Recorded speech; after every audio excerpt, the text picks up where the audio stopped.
I would assume that most people wouldn't consider a roof box as a car modification, or the implications of fitting one invalidating your car insurance. Oh, these sneaky insurance companies could wriggle out of paying a claim faster than a roof box flying off on the motorway. Oh, maybe it's a reasonable thing to declare after all. Let's look into it, shall we, and possibly save you a whole heap of problems and money if you happen to drive around with a roof box. My awakening to this all started after receiving my insurance company's newsletter, which read, "Is your policy valid? It's against the law to drive without valid car insurance, which is why it's important to tell us about any changes that affect you or your car as soon as possible. Maybe you've picked up some points for speeding or decided to add a roof rack to your car." Now, is a roof rack roof bars, roof box, or just one of those cool old racks you get on old camper vans and classic cars? Or perhaps it's all of them. If you forget to let us know, it could invalidate your policy. Read on to find out more. Well, I imagine like me when I first read this, you'll be on the edge of your seat right now. So let's get some clarity. Only problem is, when you do click to read more, there is no information regarding roof racks, bars or boxes.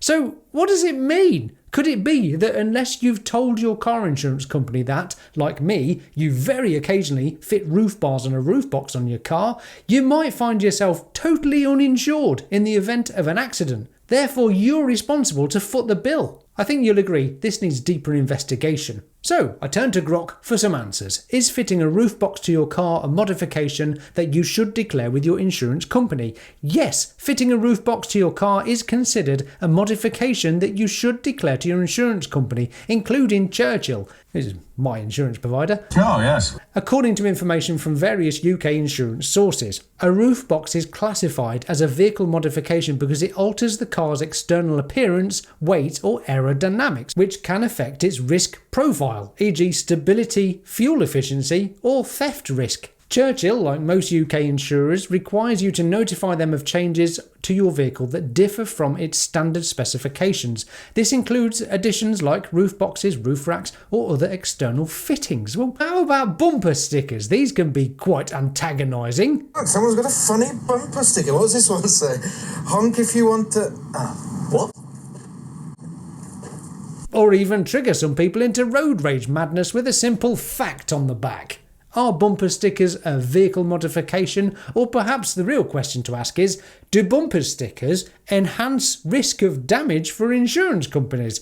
Oh, it's like I can see the future. I called it here first. Bumper stickers are the next mod to declare.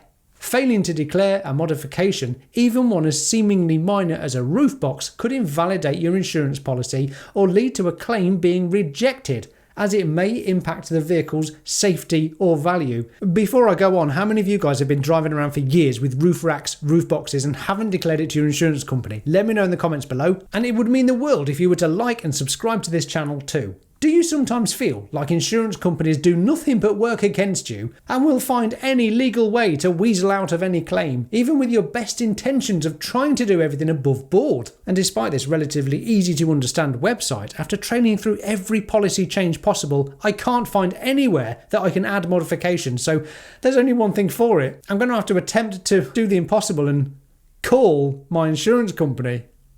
Tell me in a few words, what's the reason for your call? Vehicle modification. Is the policy in your name? Please say yes or no. Oh, yes. Yes.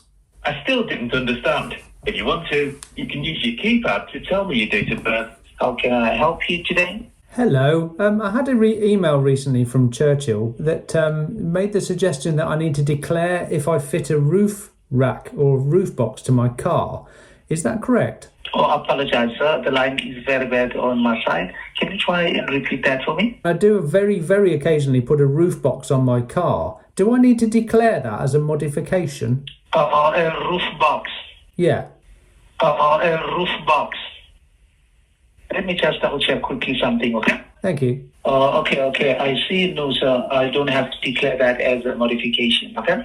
Apparently I do. It is classed as a modification. It does say so on your letter to me.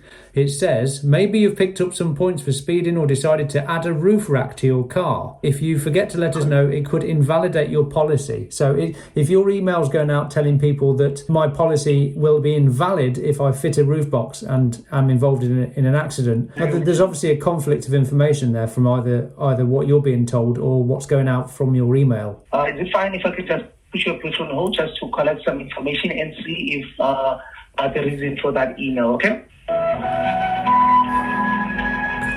Okay, thank you. So I just done that and gathered some information even on my supervisor to say no. It's not a modification. However, since you got that email, just to be on the safe side on everything, I'll just have to leave notes on your policy that you called in and you got an email that says that if you have this, then you should call us for modification, okay? What's your official position for Churchill customers? Do they or do they not need to declare roof box or roof racks? On our side, if something is not a modification on our side, you don't have to declare that. However, if you called in and then you say that you have a proof whereby we sent you something, then that's when we leave notes so that in case anything should happen, that on our side you've let us know. Because what I'm trying to do here is you called us and you told us that you have this. Then if I want to we put this on your policy so that the underwriters and the insurance can see that the customer called in and they received this, then they will take a look. But if there's any further information, they can try and call you if there's something serious about this. Okay? I think it's something that you probably need to let your customers know, though, because if someone obviously does have an accident and a roof box is on their car and they didn't declare it and then you refuse to pay the insurance, if a letter's going out to all of your customers to say that you should declare it, I think it's obviously a bit confusing, isn't it? So the best way to do this, they need to contact their insurance to see, because it won't be the same on all insurers. No, that's all. Thanks for your help. Okay, thank you, sir. Make sure that you have a lovely one and take care, okay? You too, bye. Okay, bye.